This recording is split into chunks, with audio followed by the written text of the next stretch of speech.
Assalamu alaikum and a very warm welcome to EST classes. My name is Hokir Islam. So this is going to be the third lecture on soils of India और ये इस series का last lecture भी होगा. इस video के अंदर we'll talk about the soil conservation methods, the problems that occur in soils. इसके अलावा हम different government programs के बारे में जानेंगे. जो लास्ट वाला क्लास था उसमें हमने डिफरेंट क्लासिफिकेशन ऑफ सॉइल के बारे में पढ़ा था. वो इस पूरे सॉइल ऑफ इंडिया में सबसे इम्पॉर्टेंट है और ज़्यादा चांसेस है कि उसी में से क्वेश्चन आएगा. लेकिन जो प्रोग्राम्स हैं सॉइल के रिलेटेड उस पर भी क्वेश्चन आ सकता है या सॉइल प्रॉब्लम्स पे भी क्वेश्चन पूछा जा सकता है. So the first problem is the soil erosion. Soil erosion आपको पता ही है, ये वो प्रोसेस होता है जिसमें जो सॉइल होती है वो डिटैच हो जाती है और फिर वो ट्रांसपोर्ट हो जाती है एक जगह से दूसरी जगह और वहाँ पे जाके वो सॉइल पार्टिकल जो है वो डिपॉजिट हो जाते हैं. तो ये सॉइल इरोजन हो सकता है डिफरेंट नेचुरल एजेंट्स की वजह से, लाइक विंड, वाटर या बाकी ह्यूमन एक्टिविटीज़ की वजह से भी ये हो सकता है. एंड इस प्रोसेस में जो सॉइल का टॉप लेयर होता है यानी जो टॉप सॉइल होती है, जो सबसे फर्टाइल सॉइल होती है, वो वॉश अवे हो जाती है, वो एक जगह से दूसरी जगह चली जाती है. अगर सॉइल इरोजन की बात करेंगे तो इसके कॉजेज़ की अगर बात करोगे तो कॉजेज़ मुझे लगता है आपको ऑलरेडी पता होगा. सबसे पहला कॉज होता है वाटर. एंड वाटर की वजह से जो इरोजन होता है उसको हम वाटर इरोजन कहते हैं. वाटर इरोजन जो है वो यूजुअली रेनफॉल की वजह से हो सकता है. एंड रेनफॉल की वजह से या वाटर की वजह से जो इरोजन होता है उसमें स्प्लैश इरोजन एक टाइप है, शीट इरोजन होता है, रिल इरोजन होता है और गली इरोजन होता है. इसके अलावा फ्लोइंग वाटर, रिवर वाटर जो होता है उसकी वजह से भी स्ट्रीम के बैंक्स पे यानी रिवर के बैंक्स पे इरोजन होता है, उसको स्ट्रीम बैंक इरोजन कहते हैं. या हैवी रेनफॉल की वजह से जो स्टीप स्लोप्स होते हैं वहाँ पे भी वाटर इरोजन हो सकता है. ये टाइप्स ऑफ वाटर इरोजन जो है इनको मैं डिटेल में आगे बताऊंगा. अभी के लिए सेकंड जो कॉज होता है दैट इज़ विंड. विंड की वजह से भी इरोजन होता है और यूजुअली जो ये विंड की वजह से इरोजन होता है वो एरिड या सेमी एरिड रीजन्स में होता है, जहाँ पे एक तो वेजिटेशन नहीं होता है लाइक डेजर्ट्स में, और वहाँ पे जो ऊपर वाली टॉप साइड होती है वो लूज़ होती है और ड्राई होती है, और जब स्ट्रॉन्ग विंड्स चलती है तो वो उनको अपने साथ लेके जा सकते हैं. Then we have glacial erosion. Glacial erosion होता है जब ग्लेशियर्स मूव करते हैं, जो मूवमेंट ऑफ ग्लेशियर्स होती हैं उनके नीचे या उनके साथ जो सॉइल लगी होती है उस सॉइल को या रॉक्स जो पास में होती है उनको अपने साथ लेके जाती हैं. ये आपको ज़्यादातर माउंटेनस एरिया में देखने को मिलता है. तो glacial erosion is cause by glaciers. Landslides और मास वेस्टिंग जिसको कहते हैं, तो लैंडस्लाइड्स क्या होते हैं? It's the down slope movement of rock and soil under the effect of gravity, जो मैंने आपको डिजास्टर मैनेजमेंट वाले लेक्चर में डिटेल में पढ़ा है. इसके अलावा कोस्टल इरोजन हो सकता है जो समंदर की लहरों से हो सकता है. Then we have man made और anthropogenic causes. Man made cause में सबसे बड़ा कॉज होता है वो डिफॉरेस्ट्रेशन होता है. डिफॉरेस्ट्रेशन में जब हम पेड़ों को काटते हैं तो उससे जो सॉइल होती है वो एक्सपोज हो जाती है to direct impact of rain and wind. उसकी वजह से रूट्स जो होते हैं पेड़ों के वो सॉइल को बाइंड टुगेदर रखते हैं, लेकिन जब रूट्स ही नहीं रहेंगे तो सॉइल लूजन अप हो जाती है और उसकी वजह से फिर बाद में इजीली वो इरोड हो सकती है.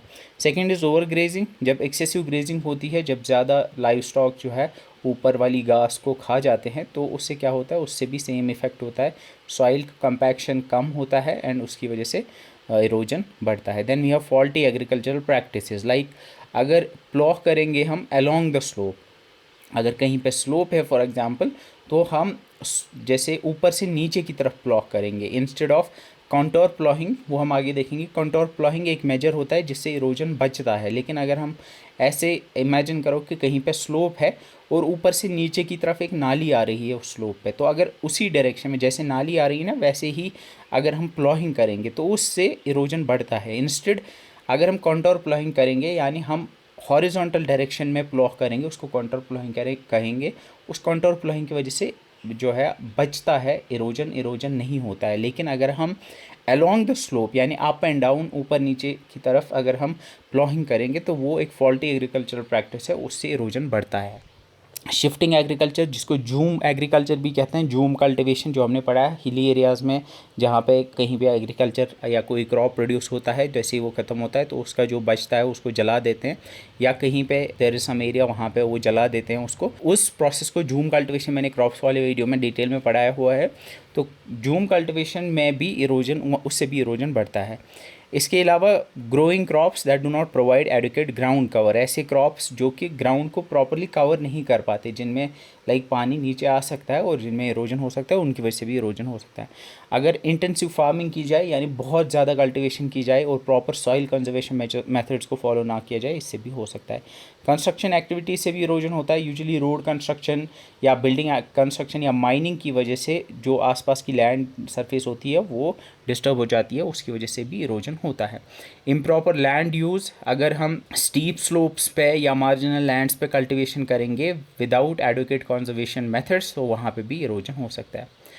जो वाटर इरोजन के मैंने टाइप्स बताए थे उसमें पहला टाइप ऑफ इरोजन होता है sheet erosion. Sheet erosion you can see यहाँ पे ये जैसे हॉरिजॉन्टली ये लैंड नीचे आ रही है, यू कैन सी यहाँ पे ये शीट इरोजन है। तो शीट इरोजन क्या होता है, it's uniform removal of thin layer of soil from a large area by an overland flow of water specially on gentle slopes. ऊपर स्लोप पे ऊपर से नीचे जब पानी आता है तो ऐसे ऊपर वाली थिन लेयर इरोड होकर नीचे आती है, उसको हम शीट इरोजन कहते हैं। सेकेंड टाइप जो होता है वो रिल इरोजन होता है। रिल इरोजन यू कैन सी यहाँ पे रिल इरोजन जो होता है इसमें जो पानी है वो छोटी छोटी नालियों, बहुत छोटी नालियों के थ्रू नीचे आने लगता है। यू कैन सी यहाँ पे ये छोटी छोटी नालियाँ बनी है जहाँ से पानी नीचे आ रहा है, उसको रिल इरोजन कहते हैं। और ये जो नालियाँ होती हैं उनको रिल्स कहा जाता है। रिल्स जो होती हैं ये बहुत छोटी होती है और अगर बाद में इसको ब्लॉक किया जाता है या टिल किया जाता है इस लैंड को, तो वो रिल्स जो है वो ख़त्म हो जाती हैं, यानी ये बहुत छोटी नालियाँ होती है। Then it's something called as gully erosion. Gully erosion जो होता है, गली इरोजन इज जहाँ पे बहुत बड़ी गलीज बनती है, बहुत डीप गली बनती है, यानी ये रिल्स जो हैं ये कन्वर्ट होकर आगे जाके बहुत बड़ी और गहरी नालियाँ बनती है, जो कि बाद में अगर आप उनको टिल करोगे तो टिलिंग से भी वो नहीं होंगी क्योंकि वो बहुत गहरी और बहुत वाइड होती है। ठीक है, ये एग्जांपल इसकी आपको चंबल वैली में देखने को मिलती है, जैसे जहाँ पे चंबल के जो रवाइंस हैं जहाँ पे गली इरोजन बहुत फेमस है, वहाँ पे गली इरोजन आपको प्रोमिनेंटली देखने को मिलता है। सो ये तीन टाइप्स आपको देखने को मिलते हैं। इसके बाद we have stream bank erosion, जिसको रिवर बैंक इरोजन कहते हैं, जो कि रिवर बैंक्स पे होता है, जो वाटर फ्लो करता है स्ट्रीम्स के अंदर, वो अपने जो आसपास या उसके जो बैंक्स होते हैं उन बैंक्स पे उनको इरोड करते रहते हैं। ठीक है, उसके बाद we have wind erosion. Wind erosion जैसे मैंने बोला सेमी एरिड या एरिड रीजन्स में जो सॉइल होती है वो ड्राई और लूज और सैंडी होती है और वहाँ वेजिटेशन भी नहीं होता, तो विंड अपने साथ जो है उस टॉप लेयर को ले जाती है। एंड देन इस विंड इरोजन के कुछ टाइप्स है। First we have the saltation, then we have suspension and then we have surface creep. Saltation होता है जब मीडियम साइज पार्टिकल्स सरफेस पे बाउंस ऑफ करने लगते हैं, उसको हम कहते हैं saltation. Then saltation is bouncing off medium size particles. Then we have suspension. Suspension का मतलब है कि जो छोटे पार्टिकल्स होते हैं, जो फाइन पार्टिकल्स होते हैं, विंड उनको अपने साथ हवा में ही उठा के ले जाती है, उसको हम कहते हैं that's called as suspension. Then we have surface creep. Surface creep में जो सबसे बड़े पार्टिकल्स होते हैं वो रोल करते हैं या स्लाइड करते हैं सरफेस के ऊपर अलॉन्ग विद द विंड, उसको हम कहते हैं अलॉन्ग द ग्राउंड, विंड की वजह से उसको हम सरफेस क्रीप कहते हैं। तो सबसे छोटे पार्टिकल्स को अपने साथ हवा में उड़ा के लेके जाती है विंड, उसको सस्पेंशन कहते हैं। और जो थोड़े बड़े पार्टिकल्स होते हैं मीडियम साइज़ के, वो एक जगह से दूसरी जगह और वहाँ से फिर बाउंस ऑफ करके यानी बाउंस करके आगे चले जाते हैं, उसको हम सॉल्टेशन कहते हैं। और जो सबसे बड़े पार्टिकल्स होते हैं उनको विंड अपने साथ उठा नहीं सकती, तो वो अलॉन्ग द सरफेस क्रीप या रोल करने लगते हैं या स्लाइड करने लगते हैं, उसको हम सरफेस क्रीप कहते हैं। इसके बाद we have impacts of soil erosion. ये सेल्फ अंडरस्टूड टॉपिक है। इम्पैक्ट से होते हैं ऑब्वियसली सॉइल इरोजन से लॉस ऑफ सॉइल फर्टिलिटी होती है, क्योंकि जो टॉप सॉइल होती है जब वो वॉश अवे हो जाएगी तो जो टॉप सॉइल होती है वो सबसे न्यूट्रिएंट रिच होती है, तो उस ऑब्वियसली जब ऊपर वाली न्यूट्रिएंट रिच सॉइल चली गई तो फर्टिलिटी जो सॉइल की होगी वो कम होगी।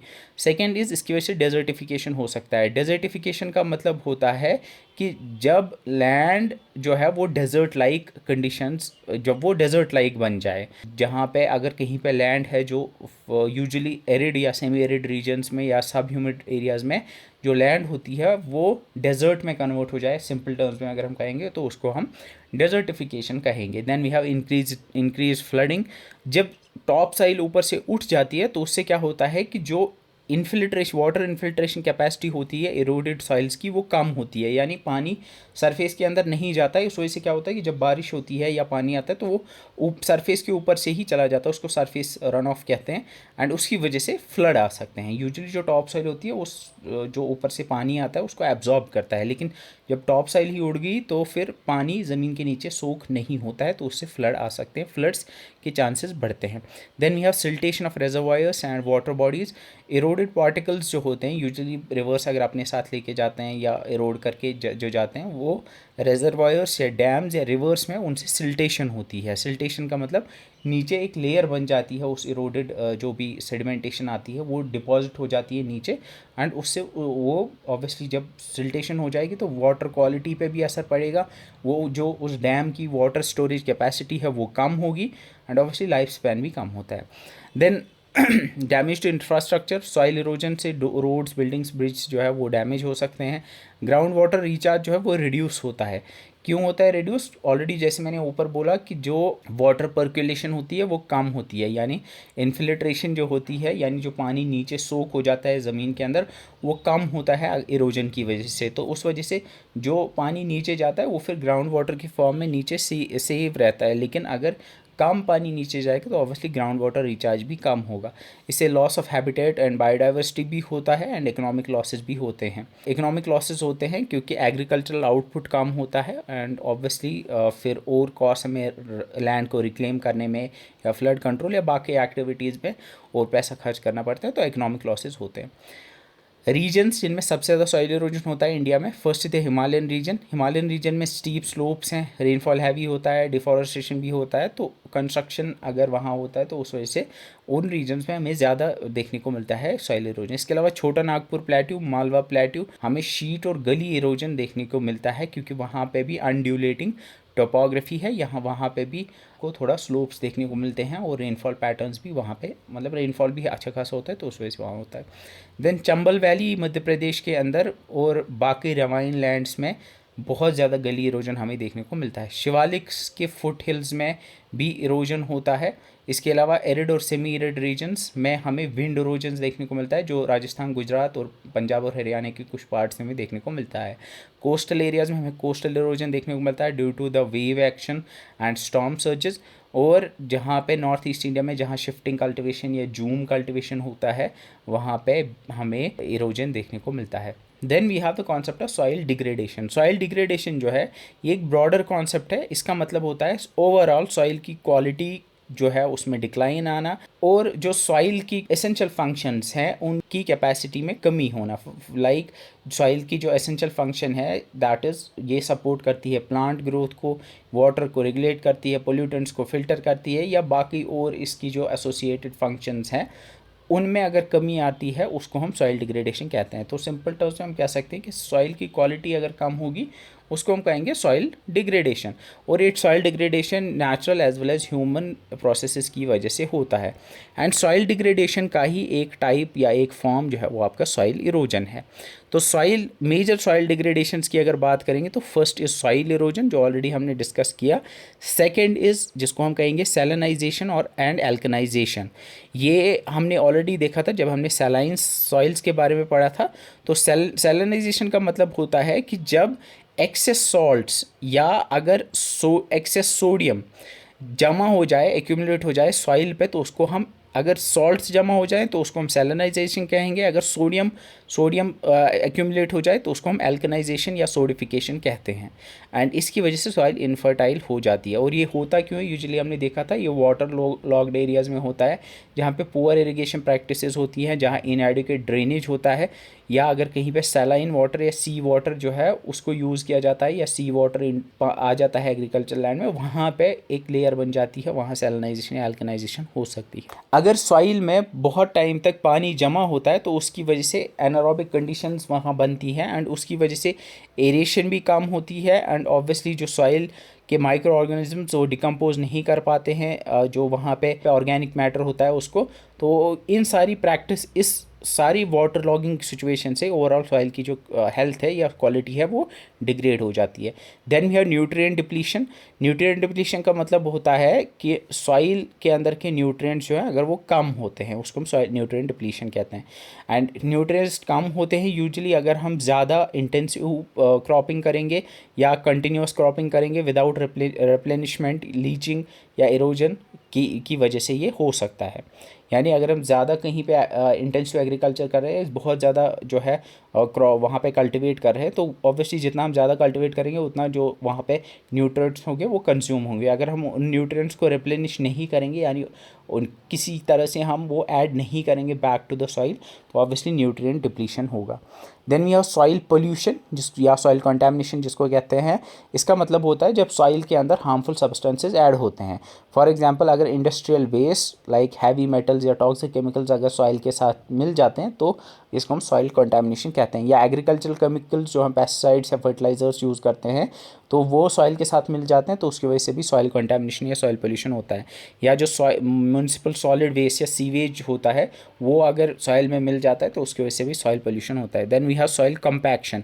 सॉइल कंपैक्शन का मतलब होता है कि जब सॉइल सख्त हो जाती है, increase in the soils bulk density and reduction in porosity, यानी सॉइल सख्त हो जाती है, कॉम्पैक्ट हो जाती है, उसके अंदर जो पोर्स हैं वो रिड्यूस हो जाते हैं, तो उस वजह से क्या होता है कि उससे पानी नीचे नहीं जाता, यानी जो वाटर इन्फिल्ट्रेशन है वो कम होता है, और ऑब्वियसली प्लांट्स के जो रूट्स हैं वो नीचे पेनिट्रेट नहीं कर पाते हैं, और एरेशन भी ऑब्वियसली कम होती है, तो उसकी वजह से सॉइल की जो हेल्थ है वो या क्वालिटी है वो कम हो जाती है। ये किस वजह से होता है? ये अगर हैवी मशीनरी कहीं यूज़ होती है या हैवी मशीनरी चल रही है कहीं पे, तो उससे क्या होता है कि नीचे वाली सॉइल जो है वो सख्त हो जाती है, या ओवर ग्रेजिंग की वजह से या इंटेंसिव टिलेज की वजह से भी ये हो सकता है। Loss of soils organic matter, humus का लॉस होना, ये भी एक सॉइल डिग्रेडेशन है। अगर इंटेंसिव कल्टीवेशन की जाए या डिफॉरेस्टेशन या इरोजन की वजह से जो सॉइल की फर्टिलिटी है, उसकी वाटर रिटेंशन कैपेसिटी है वो कम हो जाती है। इसके अलावा then we have acidification. Acidification का मतलब होता है सॉइल के अंदर एसिड्स ज़्यादा होना, एंड एसिड हमने देखा एसिड का पीएच जो होता है 7 से कम होता है, तो that's why we can say कि जब सॉइल का पीएच जो है वो 7 से नीचे जाएगा उसको एसिडिफिकेशन कहेंगे। एसिडिफिकेशन हो सकता है अगर एसिड रेन होता है उसकी वजह से, या एसिड फॉर्मिंग फर्टिलाइजर्स की वजह से, या लीच अगर या बेसिक कैटायंस यानी बेस वाले जो कैटायंस हैं अगर वो लीच अवे हो जाते हैं तो वहाँ एसिड्स बचेंगे, तो उसकी वजह से भी एसिडिफिकेशन हो सकता है। Then we have something called as desertification. Desertification का मतलब सिंपल टर्म्स में होता है कि जब फर्टाइल लैंड डेजर्ट में कन्वर्ट हो जाए उसको डेजर्टिफिकेशन कहते हैं। डेजर्टिफिकेशन के मल्टीपल रीजंस हो सकते हैं, ओवरग्रेजिंग की वजह से या डिफॉरेस्टेशन की वजह से हो सकता है, unsustainable agricultural practices like over cultivation या इम्प्रॉपर इरीगेशन की वजह से, जिससे सैलिनाइजेशन हो सकती है, और सैलिनाइजेशन बाद में डेजर्टिफिकेशन हो सकता है। सॉइल इरोजन की वजह से भी डेजर्टिफिकेशन हो सकता है, क्लाइमेट चेंज की वजह से भी होता है, और माइनिंग और एग्रीकल्चर और इंडस्ट्रियल एक्टिविटीज़ की वजह से भी डेजर्टिफिकेशन हो सकता है। Then we have soil conservation and management. अब ऑब्वियसली सॉइल कंजर्वेशन का मतलब है सॉइल को इन जो हमने सॉइल डिग्रेडेशन के डिफरेंट फॉर्म्स देखे उनसे सॉइल को बचाना, कंजर्व करना, उसको सॉइल कंजर्वेशन कहते हैं। एंड सॉइल कंजर्वेशन की इंपॉर्टेंस है क्योंकि इससे हम सॉइल की फर्टिलिटी और प्रोडक्टिविटी को मेंटेन कर सकते हैं, सॉइल इरोजन और लैंड डिग्रेडेशन को बचा सकते हैं, वाटर रिसोर्सेज को और ग्राउंड रिचार्ज को इम्प्रूव कर सकते हैं, वाटर रिसोर्सेज को कंजर्व कर सकते हैं और ग्राउंड वाटर रिचार्ज को इम्प्रूव कर सकते हैं, बायोडाइवर्सिटी और इकोसिस्टम्स को प्रोटेक्ट कर सकते हैं, फ्लड्स और ड्रॉट्स को मिटिगेट कर सकते हैं, एंड हम लॉन्ग टर्म फूड सिक्योरिटी और एनवायरमेंटल स्टेबिलिटी को इंश्योर कर सकते हैं सॉइल कंजर्वेशन एंड मैनेजमेंट की हेल्प से। अब there are different methods of soil conservation, जिसमें सबसे पहला आता है द एग्रोनॉमिक मेजर्स, यानी जो ऐसी प्रैक्टिसेस, ऐसी एक्टिविटीज़ जो एग्रीकल्चर के रिलेटेड है जिनसे हम सॉइल को कंजर्व कर सकते हैं। इसमें सबसे पहली टेक्निक जो आती है उसको कंटूर प्लॉइंग या कंटूर फार्मिंग कहते हैं। Contour ploughing, as you can see contour ploughing इसको कहते हैं, यू कैन सी यहाँ पे ये कंटूर प्लॉइंग है, यू कैन सी ये स्लोप नीचे की तरफ है लेकिन जो प्लॉइंग है ये हॉरिजॉन्टली की हुई है। सो प्लॉइंग या कल्टिवेट करना अलॉन्ग द कंटोर लाइंस, इनको कंटोर लाइंस कहते हैं, these are called as contour lines. इनके अलॉन्ग यानी perpendicular to the direction of the slope अगर आप प्लॉइंग करते हो या कल्टिवेशन करते हो उसको हम कंटोर प्लॉइंग कहते हैं। इसकी वजह से जो पानी है वो नीचे नहीं चला जाता है, यानी पानी स्लोप के नीचे ऐसे नहीं जाता है, इससे इरोजन कम होता है और आपकी सॉइल जो है वो बचती है फ्रॉम सॉइल इरोजन। इसको कंटोर प्लॉइंग या कंटोर फार्मिंग कहते हैं। सेकंड भी that's called as strip cropping. Strip cropping you can see यहाँ पे लॉन्ग स्ट्रिप्स की फॉर्म में हम अल्टरनेट क्रॉप्स को ग्रो करते हैं। यू कैन सी यहाँ ग्रीन कलर की एक स्ट्रिप है, फिर ग्रे कलर की एक स्ट्रिप है, इसी तरह से अल्टरनेट स्ट्रिप्स हैं। ये जो स्ट्रिप्स हैं ग्रीन कलर में एक क्रॉप है और इसमें ग्रे कलर में दूसरा क्रॉप है, तो स्ट्रिप क्रॉपिंग का मतलब है growing different crops in alternate strips parallel to the contour. ये एग्जैक्टली जैसे यहाँ पे हो रहा था कंटोर फार्मिंग में, वैसे ही यहाँ पे भी अलॉन्ग द कंटोर ही हम इनको ग्रो करते हैं, लेकिन ऑल्टरनेट स्ट्रिप्स लगाते हैं। अब ऑल्टरनेट स्ट्रिप्स क्यों लगाते हैं, यानी ऑल्टरनेट क्रॉप्स की स्ट्रिप्स क्यों लगाते हैं, क्योंकि यूजुअली हम क्या करते हैं कि हम एक एरोजन रेजिस्टेंट क्रॉप की स्ट्रिप लगाते हैं और फिर उसके बाद दूसरी स्ट्रिप जो है वो हम इरोजन परमिटिंग क्रॉप्स की लगाते हैं। यानी कुछ ऐसे क्रॉप्स होते हैं जो इरोजन रेजिस्ट करते हैं, फॉर एग्जांपल ग्रासेस या लेग्यूम्स, ये इरोजन को बचाते हैं। लेकिन कुछ ऐसे भी क्रॉप्स होते हैं फॉर एग्जांपल जो कि इरोजन परमिटिंग होते हैं, लाइक कॉर्न, जो मक्की होती है वो इतना होल्ड नहीं कर पाती है, उसमें इरोजन हो सकता है। तो हम ऐसे क्रॉप्स को अल्टरनेटिवली लगाते हैं जो एक दूसरे से डिफरेंट होते हैं। एक होता है इरोजन परमिटिंग और दूसरा क्रॉप होता है इरोजन रेजिस्टेंट। जो इरोजन रेजिस्टेंट स्ट्रिप होती है वो सॉइल को इरोड होने से बचाती है, और साथ में जो इरोजन परमिटिंग क्रॉप होती है उसको भी हम उगा पाते हैं। Then you have crop rotation. Crop rotation का मतलब होता है growing different types of crops in a plant sequence on the same land. यानी हम एक ही लैंड पे, लाइक एक सीज़न में हम एक क्रॉप को ग्रो करेंगे और दूसरे टाइप को के क्रॉप को दूसरे सीज़न में हम ग्रो करेंगे। इससे सॉइल की फर्टिलिटी जो है वो मेंटेन रहती है और ये पेस्ट और डिजीज़ से भी बचाता है, और इसका सॉइल का जो स्ट्रक्चर है वो भी इम्प्रूव होता है। जैसे यूजुअली आप देखते हो कि लाइक एक सीज़न में फॉर एग्जांपल दान उगाई जाती है, नेक्स्ट सीज़न में मस्टर्ड उगाया जाता है, तो इसको हम क्रॉप रोटेशन कहते हैं। Then we have something called is mulching. Mulching का मतलब होता है ऊपर वाली जो सरफेस होती है, सॉइल की जो सरफेस होती है उसको कवर करना with organic materials, usually straw या क्रॉप के जो रेसिड्यूज बचते हैं या कंपोस्ट से हम टॉप सॉइल को कवर करते हैं, ठीक है। या समटाइम्स हम synthetic materials like plastic sheet से इसको कवर करते हैं, इसको हम कहते हैं मल्चिंग। मल्चिंग क्या होता है, simply it's the covering of the soil surface with some material, organic material या सिंथेटिक मटेरियल की हेल्प से करते हैं। इससे क्या होता है कि इससे सॉइल का मॉइस्चर जो होता है वो कंजर्व होता है, क्योंकि इवापोरेशन नहीं होता है, एंड ऑब्वियसली इससे जो वीड्स की ग्रोथ होती है वो भी सप्रेस हो जाती है, सॉइल का टेम्परेचर जो है वो रेगुलेट होता है, और सॉइल ऑब्वियसली इरोजन से भी बचती है। Then we have cover cropping. Cover cropping का मतलब है कि हम देयर आर सम क्रॉप्स जो कि अलो करते हैं इरोजन को, लाइक जहाँ you can C in this picture, यहाँ पे ये मेज़ है यानी कॉर्न है जो मक्की की यहाँ खेती है। तो मक्की के जो पौधे होते हैं ना, तो इनमें क्या होता है कि अगर आप सिर्फ मक्की के पौधे लगाओगे ना, तो ये ऊपर से अगर बारिश होती है तो पानी सीधे नीचे चला जाता है, क्योंकि ये कवर नहीं कर पाते हैं प्रॉपरली जो भी नीचे सॉइल होती है। तो that's why what we do is हम नीचे और एक लाइक घास कोई उगाएंगे या लेग्यूम्स उगाएंगे, वो क्या करते हैं, वो कवर करते हैं नीचे सॉइल को। सो उसी को हम कहते हैं कवर क्रॉपिंग। तो कवर क्रॉपिंग का मतलब होता है कि जो इरोजन अलोविंग क्रॉप्स होते हैं उनके साथ ही हम ऐसे क्रॉप्स को लगाते हैं जो कि सॉइल को कवर कर पाते हैं। सिंपल टर्म्स में that's called as cover cropping, ठीक है। इसके बाद वी हैव मिनिमम टिलेज और नो टिल फार्मिंग। टिलेज का मतलब होता है सिंपली सॉइल होती है ऊपर वाली सॉइल, उसको प्लॉ करना। तो ऐसी एग्रीकल्चरल प्रैक्टिसेस जिनमें कम से कम टिलेज हो, उनसे क्या होता है कि जो सॉइल का स्ट्रक्चर होता है वो डिस्टर्ब नहीं होता है, उसकी कॉम्पोजिशन या उसकी नेचुरल बायोडाइवर्सिटी जो होती है वो प्रिजर्व रहती है, एंड इससे सॉइल का मॉइस्चर मेंटेन कंजर्व होता है, सॉइल की हेल्थ जो है वो इम्प्रूव हो जाती है। So these were the agronomic measures. Now second are the mechanical measures या engineering measures, जिनमें हम different construction या different physical structures को बना के we preserve the soil। इसमें पहला आता है टेरेसिंग। टेरेसिंग का मतलब होता है ऐसे टेरेसेस बनाना, ऐसे फ्लैट बेड्स बनाना along the slope, इसको हम कहते हैं, इसको this is called as terracing. तो ऐसे टेरेसेस बनाने को हम टेरेसिंग कहते हैं। चाइना में आपको ये बहुत देखने को मिलती है। So construction of step like flat beds, ऐसे स्टेप्स की तरह आपको ये फ्लैट बेड्स जिनको टेरेसेस कहते हैं, स्टीप स्लोप्स पे जब हम बनाते हैं तो इससे क्या होता है कि रन ऑफ जो होता है वो स्लो डाउन हो जाता है, यानी इरोजन जो है वो कम हो जाता है, एंड वाटर ज़्यादा जो है इन्फिल्ट्रेट हो जाता है, वो एब्जॉर्ब हो जाता है सॉइल के अंदर। ये हिली एरियाज़ में एक सूटेबल प्रैक्टिस होती है, इससे हम सॉइल को कंजर्व कर सकते हैं, इरोजन से बचा सकते हैं। इसके बाद we have something called bunding या फिर कंटोर बंडिंग जिसको कहते हैं, या ग्रेडेड बंडिंग भी जिसको कहते हैं। इसमें क्या करते हैं हम कि इसमें हम अर्थ के ही एम्बैंकमेंट्स बनाते हैं, बंड्स बनाते हैं अक्रॉस द स्लोप। तो ऐसे ही यहाँ पे यू कैन सी यहाँ बंड्स बनाए हुए हैं, ये भी क्या है कि ये रन ऑफ को बचाते हैं। यू कैन सी यहाँ पे ये बंड्स बनाए हुए हैं, ये ज़मीन के मतलब अर्थ से ही बने होते हैं, ये ऐसे रॉक्स वगैरह से नहीं बने होते हैं। यू कैन सी आपको लाइक जहाँ पे भी पैडी कल्टिवेशन होती है कश्मीर में, यू कैन सी वहाँ पे इस तरह के बंड्स आपको देखने को मिलते होंगे। Then we have something called as check bunds. Check dams क्या होते हैं, ये स्मॉल और टेम्परेरी डैम्स होते हैं। तो उससे क्या होता है कि कहीं पे जहाँ छोटी सी स्ट्रीम है या गली है तो उसको आगे एक डैम लगाया जाता है ताकि वाटर की वेलोसिटी थोड़ी कम हो जाए और सेडिमेंट्स को ट्रैप किया जाए। उससे क्या होता है कि वाटर इन्फिल्ट्रेशन कम होती है। वेलोसिटी ऑफ वाटर को रिड्यूस करने के लिए छोटे मोटे डैम्स बनाए जाते हैं।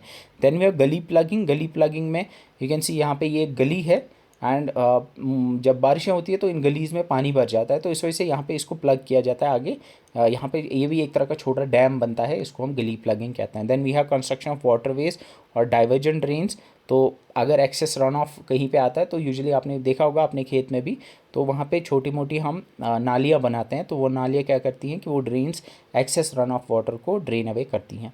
Then we have forestry measures का मतलब है ट्रीज़ की हेल्प से वो सॉइल को कंजर्व करना है। इसमें सबसे पहले एफॉरेस्टेशन, इसका मतलब है जो बैरन लैंड्स या डिग्रेडेड लैंड्स हैं वहाँ पे ट्रीज़ को प्लांट करना। सेकेंड इज रीफॉरेस्टेशन का मतलब है कि जो लैंड जहाँ पे पहले कभी फॉरेस्ट या पहले कभी वेजिटेशन रहा होगा और वो वेजिटेशन किसी वजह से वहाँ पे वो वेजिटेशन जो है वो क्लियर किया गया हो, उसको फिर से हम जहाँ वहाँ पे पेड़ लगाएंगे तो उसको रिफॉरेस्टेशन कहते हैं। तो एफॉरेस्टेशन ऐसी जगह की जाती है जो बैरन हो, जहाँ कभी फॉरेस्ट कवर ना रहा हो।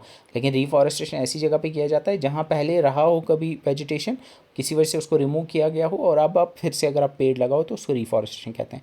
Then we have social forestry का मतलब होता है ट्रीज़ ग्रो करना कॉमन लैंड्स पे, वेस्ट लैंड्स पे, प्राइवेट लैंड्स पे, डिफरेंट रीजन्स। सो जैसे घर के आसपास भी अगर आप करते हो या कम्युनिटी अभी कभी कभी सोशल फॉरेस्ट्री करती है, उसको सोशल फॉरेस्ट्री कहते हैं। Then we have something called as agro forestry का मतलब होता है कि एग्रीकल्चरल क्रॉप्स के अराउंड जब आप ट्रीज़ या श्रब्स लगाते हो तो उसको हम एग्रो फॉरेस्ट्री कहते हैं। Then we have shelter belts और जिसको विंड ब्रेक्स भी कहते हैं। तो इसमें क्या होता है कि विंड की वेलोसिटी को रोकने के लिए आप ऐसे पेड़ लगाते हो एंड सो दैट कि लाइक विंड इरोजन से जब विंड्स आएंगी तो ये पेड़ उनको रोकेंगे और विंड इरोजन नहीं होगा। ये यूजुअली सेमी एरिड रीजन्स में किया जाता है। Then we have something called as controlled grazing या जिसको पैस्चर मैनेजमेंट भी कहते हैं। इसका मतलब होता है कितना लाइव स्टॉक ग्रेजिंग कर रहा है, कितने टाइम तक ग्रेजिंग कर रहा है, उसको रेगुलेट करना है ताकि ओवर ग्रेजिंग ना हो, उसको हम कंट्रोल्ड ग्रेजिंग या पैस्चर मैनेजमेंट कहते हैं। Then we have reclamation of saline alkaline soils, ये भी एक कंजर्वेशन मेथड है।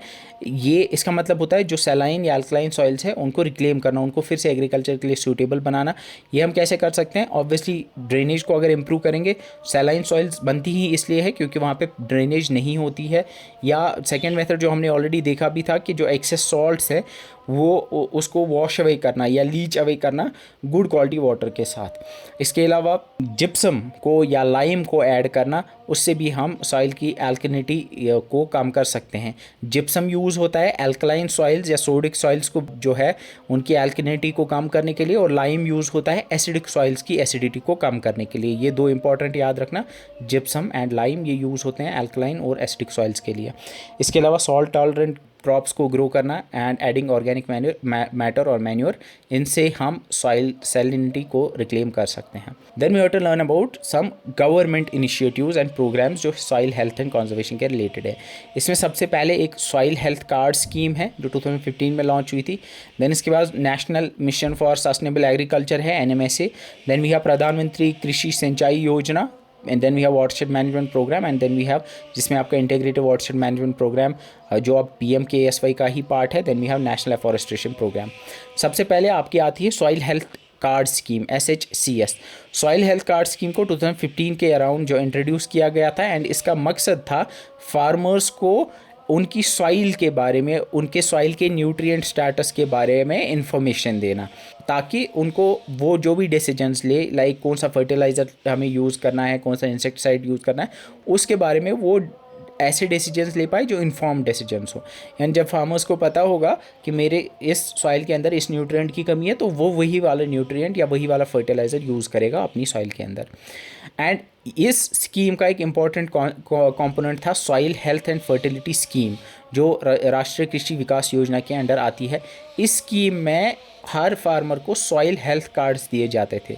ये सॉइल हेल्थ कार्ड्स जो बेसिकली होते थे, इनमें लिखा होता है कि हर फार्मर की सॉइल का न्यूट्रिएंट स्टेटस लिखा होता था कि ऑब्वियसली इसके लिए क्या होता था कि वो सॉइल की हेल्थ पहले एसेस की जाती थी, यानी ऑब्वियसली इसमें एक्सपर्ट्स आते थे और या आप अपनी सॉइल का एक सैंपल लेके जाते थे, या फिर एक्सपर्ट्स आपके जो लैंड होती थी वहाँ आते थे, वो वहाँ पे आपकी सॉइल का एक टेस्ट होता था जिसको सॉइल टेस्ट कहते थे। उस सॉइल टेस्ट की बेसिस पे आपका एक सॉइल हेल्थ कार्ड पे वो लिखते थे कि आपकी सॉइल का क्या न्यूट्रिएंट स्टेटस है, इसमें कौन से न्यूट्रिएंट्स हैं, किस न्यूट्रिएंट्स की इसमें कमी है। तो अकॉर्डिंगली फिर आपको वो रेकमेंड करते थे कि आपको ये फर्टिलाइज़र इतने डोज में इसमें अप्लाई करना चाहिए। ठीक है। सो सॉइल हेल्थ जो है इस स्कीम के जो की ऑब्जेक्टिव्स थे इस that they were assessing the soil health. So obviously soil का जो करंट स्टेटस या उसमें कौन से न्यूट्रिएंट्स की कमी है उनके बारे में पता चलता था। न्यूट्रिएंट रिकमेंडेशंस आप कर सकते थे। न्यूट्रिएंट रिकमेंडेशन होती थी, फार्मर्स को इन्फॉर्मेशन प्रोवाइड की जाती है कि उनके पास जितना भी प्रोवाइड किया जाता है कि उनकी फार्म में किस न्यूट्रिएंट की कमी है, तो उनको अकॉर्डिंगली वही रिकमेंड किया जाता है कि आपको इस टाइप के फर्टिलाइज़र यूज़ करने चाहिए। इसके अलावा इंटीग्रेटेड न्यूट्रिएंट मैनेजमेंट उसको प्रमोट करना इज़ ऑल्सो की ऑब्जेक्टिव ऑफ दिस स्कीम।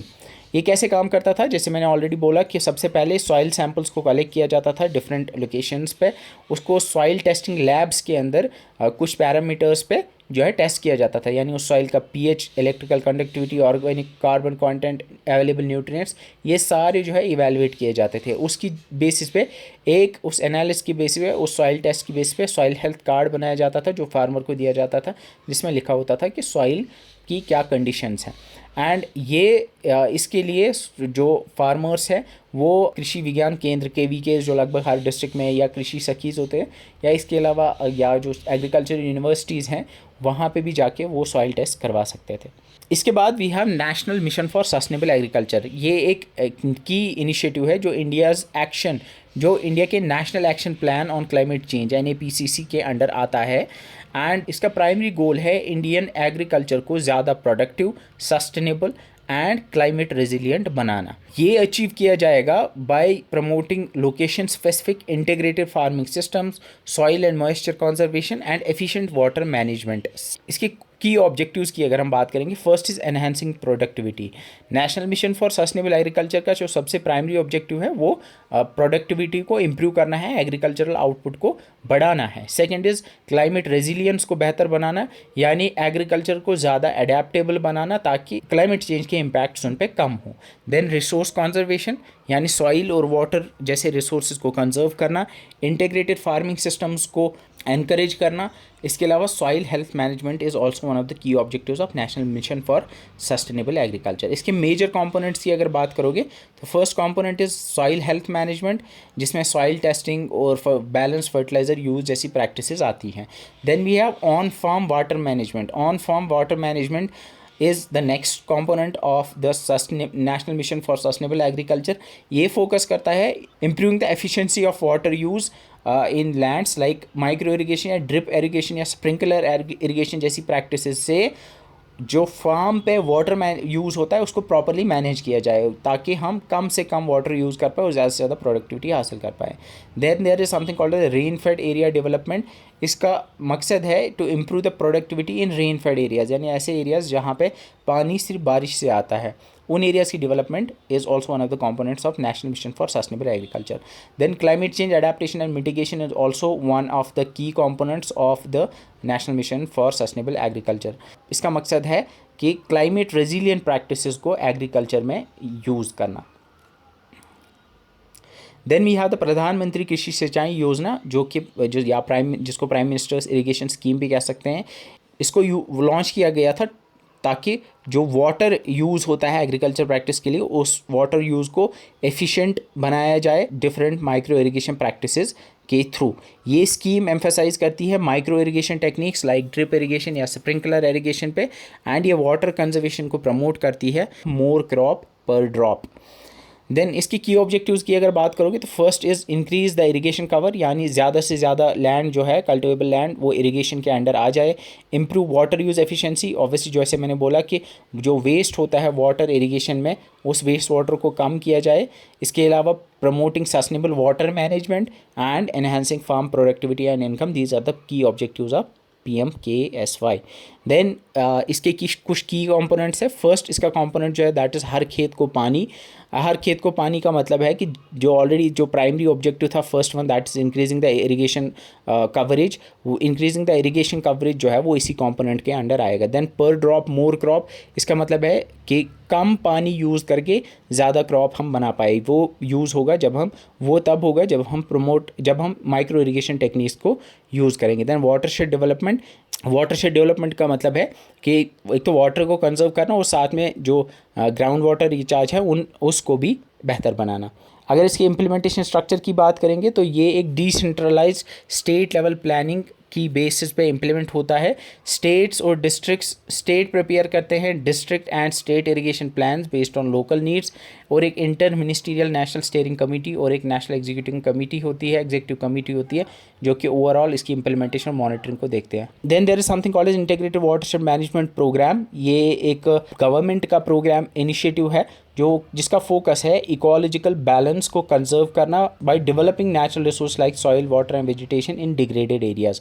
यानी डिग्रेडेड एरियाज़ में नेचुरल रिसोर्सेज को डेवलप करना ताकि हम इकोलॉजिकल बैलेंस को कंजर्व कर पाए। इसको 2009-10 में मिनिस्ट्री ऑफ रूरल डेवलपमेंट ने लॉन्च किया था एंड इसका जो मकसद है वो issues like soil erosion, rain water harvesting and ground water recharge जैसे इश्यूज़ को ये एड्रेस करता है। एंड इस प्रोग्राम को इम्प्लीमेंट किया गया by developing farm ponds, check dams बनाकर और बाकी soil measures, soil conservation methods की हेल्प से इस प्रोग्राम को इम्प्लीमेंट किया जाता है। इसके की ऑब्जेक्टिव्स में first is restoring the ecological balance, conserving the water, soil conservation, promoting sustainable livelihoods and capacity building. These are the key objectives of integrated watershed management. And इसमें जो important आपको याद रखना है वो ये है कि जो integrated watershed management program है इसको merge किया गया into PMKSY एंड उस PMKSY के watershed development component के अंदर इसको 2015 के अंदर लाया गया। एंड ये आज भी चल रहा है 21-26 तक, जो 21 से लेकर 26 तक जो है WDC PMKSY 2.0 चल रहा है। Then to wind this all up, आपको लास्ट में एक चीज़ पता होनी चाहिए, ये पूछी जा सकती है यूजुअली, सम इंपॉर्टेंट इंस्टीट्यूशंस जिसमें ICAR सबसे इंपॉर्टेंट है, that's Indian council of agriculture research. 1929 में इसको इस्टेब्लिश किया गया था और ये इंडिया के अंदर एग्रीकल्चरल एजुकेशन और रिसर्च को कोऑर्डिनेट करता है। इसका हेडक्वार्टर ये दिल्ली में है। Then we have Indian agriculture research institute, ये न्यू दिल्ली में है, 1905 में इस्टेब्लिश हुआ था। इसको एक्चुअली बिहार में स्टार्ट किया गया था, फिर इसको न्यू दिल्ली शिफ्ट किया गया। Then there is Indian institute of soil science, याद रखना ये भोपाल के अंदर है, 1988 में इसको बनाया गया। Then we have the Indian institute of soil and water conservation, ये देहरादून के अंदर है। देन वी हैव इसका मल्टीपल सेंटर्स है, फर्स्ट सेंटर इसका 1954 में देहरादून में बना था। Then we have soil and land use survey of India, इसका हेडक्वार्टर न्यू दिल्ली में 1958 में बनी थी। Then we have Indian institute of horticulture research, ये बेंगलुरु में है। Then we have the Divecha centre for climate change, IISc Bangalore के अंदर है। ये सेंटर फॉर क्लाइमेट स्टडीज़ ये IIT बॉम्बे के अंदर है। And then we have GB Pant national institute of Himalayan environment, ये अल्मोड़ा उत्तराखंड के अंदर है।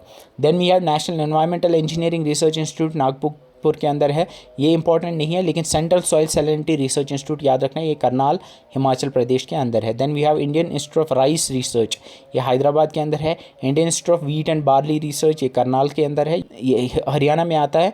Then we have Indian institute of maize research, ये लुधियाना पंजाब में है। Indian institute of sugar cane research Lucknow में है। Then we have central potato research institute, ये शिमला हिमाचल प्रदेश में है। Then we have the central research institute of dryland agriculture, ये हैदराबाद के अंदर है। तो इन पे क्वेश्चन पूछा जा सकता है। इंपॉर्टेंट है ICAR पता होना चाहिए आपको, IARI पता होना चाहिए। इसके अलावा Indian institute of soil science याद रखना, ये भोपाल मध्य प्रदेश के अंदर है, ये बहुत पूछा जाता है, ये इंपॉर्टेंट है, ये याद रखना। इसके अलावा जो पूछा जा सकता है वो इनमें सॉइल्स के हिसाब से, जो क्रॉप्स ऑफ इंडिया के पर्सपेक्टिव में ये पूछा जा सकता है कि Indian institute of rice research कहाँ है, Indian institute of wheat and barley research, मेज़ रिसर्च, शुगर केन, ये सारे आपको पता होने चाहिए। कौन सी स्टेट में है याद रखना है और कहाँ पे है ये भी याद रखना। So with this we are completed this part. And इसके बाद फिर एक दो स्लाइड्स हैं इसमें जो आप खुद पढ़ोगे, ये थोड़ी थियोरेटिकल है, लाइक एलुवियल सॉइल्स में कौन से ग्रो हो सकते हैं, ब्लैक सॉइल में ज़्यादा कौन से ग्रो हो सकते हैं, ये ऑलरेडी मैंने पढ़ाए हुए हैं। तो with this we are completed soils of India. So will see next इंशाल्लाह हम राइट्स, जो ह्यूमन राइट्स का पार्ट है उसको कवर करेंगे। So thank you so much for watching, see in the next video, till then bye bye.